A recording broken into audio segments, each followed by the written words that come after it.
Então, turminha, hoje eu vou contar uma história que é meio engraçada, que aconteceu com o Eiffel. A história é o seguinte: o Eiffel, no condomínio que ele frequentava nos finais de semana na casa da família dele, tinha um lago bem grande, onde ele costumava. Eles tinham um barquinho que eles remavam no lago, eles tinham uma prancha que eles iam deitados também, nadavam, estavam sempre aprontando algumas coisas ali quando eles eram adolescentes. Brincando, né, se divertindo, tomava sol e tal. E num desses finais de semana, o Eiffel perdeu o relógio dele nesse lago. A pulseira devia estar meio estragada e ele perdeu o relógio nesse lago aí. E aí ele começou a bolar um plano para recuperar esse relógio. A história é o seguinte: o lugar onde ele perdeu o relógio era um pouquinho mais fundo do que a altura dele. Não dava a pé, mas não era muito fundo. Era mais ou menos perto da margem. Então, ele marcou mais ou menos a localização dele, com pontos de referência, assim, olhando para as margens, assim, para os lados.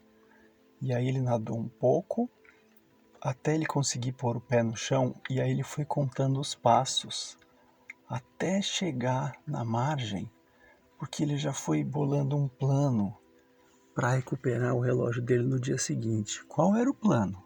Saca só. O relógio despertava de manhã, às 7 horas da manhã. E aí ele pensou que se ele, no dia seguinte, mergulhasse no mesmo lugar, ouvindo o alarme, ele talvez pudesse achar o relógio. Qual era a parte difícil? A parte difícil é que o lago, a fundo era de lodo, e era uma água bem escura, marrom, que não dava para ver nem um palmo na frente. Era praticamente igual mergulhar de olho fechado. Então era muito difícil, mas ele não se importou muito, não tinha muito a perder mesmo, né? Falou: eu vou tentar, eu acho que eu consigo. Ele chegou na casa dele, preparou para o dia seguinte começou a pensar uma coisa para ele conseguir ficar um pouquinho mais de tempo no fundo, porque a gente boia, né? E ele queria afundar bem quando fosse às 7 horas, na hora que o alarme despertasse. O plano dele era pegar bastante fôlego e ficar lá embaixo o maior tempo possível para ele conseguir ouvir o alarme. Então ele precisava de um peso. Mais ou menos uma coisa que os mergulhadores usam quando eles mergulham chama cinto de lastro. O Eiffel, nessa época, ele já mergulhava um pouquinho com uns amigos dele e ele já tinha experimentado mergulhar com equipamentos de mergulho de verdade, e ele já tinha experimentado o cinto de lastro e ele tinha visto que funcionava e era bem legal. Então, como ele não tinha isso, ele pensou em improvisar algum tipo de peso para ele poder fazer esse plano de ficar um pouco mais tempo lá embaixo, sem voltar para a superfície. E aí, na casa da família dele, tinha uma oficina que o avô dele tinha um monte de coisa, um monte de ferramentas, e ele tinha um monte de latas de porcas, parafusos, arruelas, peças, um monte de coisa desse tipo. Então, ele olhou para uma lata daquela pesada, falou: é isso, vou pegar uma lata dessa. Pegou a lata, pegou uma cordinha, amarrou na cintura no dia seguinte, né? Antes da hora de tocar o alarme, 6 e alguma coisa, calculou mais ou menos o horário. E foi lá no dia seguinte, com a lata amarrada na cintura, preparado para executar o plano dele. E então, contou os passos, entrou no lago, viu foi até onde não dava mais pé, pegou mais ou menos os pontos de referência dele, nadou um pouquinho de tempo ali que ele tinha lembrado, que ele lembrava que no dia anterior ele tinha nadado aquele mesmo tanto, e chegou num ponto em que ele achava que estava legal, onde tinha caído o relógio. Porque no dia anterior, quando caiu o relógio, ele sentiu, né? Isso foi importante falar. Ele sentiu o relógio caindo do pulso dele. Ele até chegou a dar uma tateada assim no fundo, mas ele não achou. Então ele sabia mais ou menos o lugar. E no dia anterior já estava ficando escuro, ele estava com frio, ele tinha que voltar. Por isso que ele bolou esse plano de voltar no dia seguinte. E ele achou que também, ouvindo o alarme, ia ser mais fácil do que sem ouvir nada, né? Então é isso. Ele estava lá, na hora certa, pronto para executar o plano dele. Ele pegou um outro relógio emprestado e quando foi alguns minutinhos antes das 7, ele já começou a pegar bastante fôlego e descer e ficar afundado lá embaixo. O peso funcionou, ele conseguia ficar um pouco lá embaixo sem subir na superfície. E quando era para subir na superfície, ele dava um impulso e ficava mexendo os braços. Ele conseguia ficar na superfície também se ele ficasse meio boiando, meio nadando, assim, né? Então estava ideal. Se ele soltasse o corpo, ele descia lentamente e ficava lá no fundo. Então ele pegou bastante fôlego e começou a descer.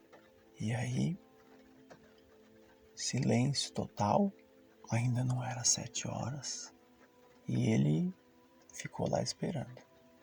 Daqui a pouco, quando começava a acabar o fôlego, ele subiu rapidinho, pegou mais um ar e desceu.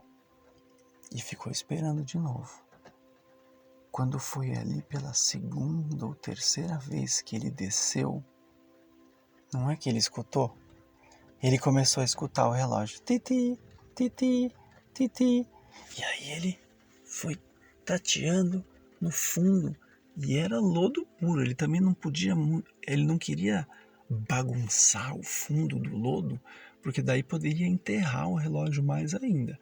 Então ele foi tateando o lodo bem devagarinho, com a mão bem levinha, e foi ouvindo. E aí ele foi nadando um pouco para onde ele achou que era a direção que ele estava ouvindo o barulho, e o barulho foi aumentando. Pipi, pipi, pipi. E ele foi indo meio rápido, porque o alarme ele tocava só durante 30 segundos e depois ele parava. Então ele tinha 30 segundos para pegar o relógio. Foi indo, o barulho aumentando um pouquinho. Pipi, pipi, pipi. Quando ele pôs a mão em alguma coisa, sentiu. Pegou o relógio, você acredita?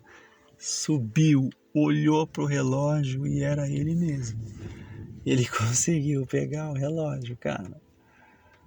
Inacreditável. Agora, saca só o que aconteceu depois.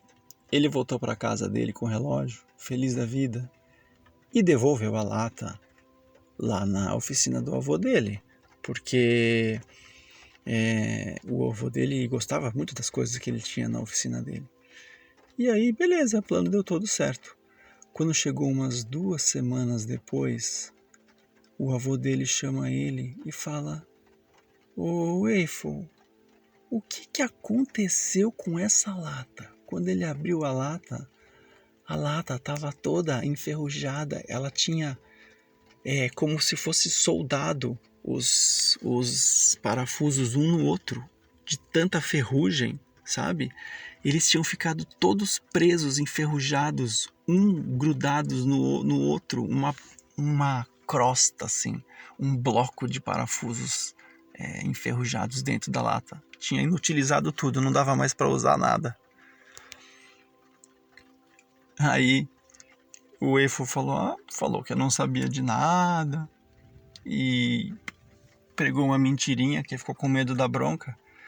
E a irmã dele sabia da história, mas ela encobriu ele, porque afinal de contas não era tão sério assim, não era uma mentira tão séria para ele contar, porque na verdade o avô dele tinha muitas outras latas de outros parafusos.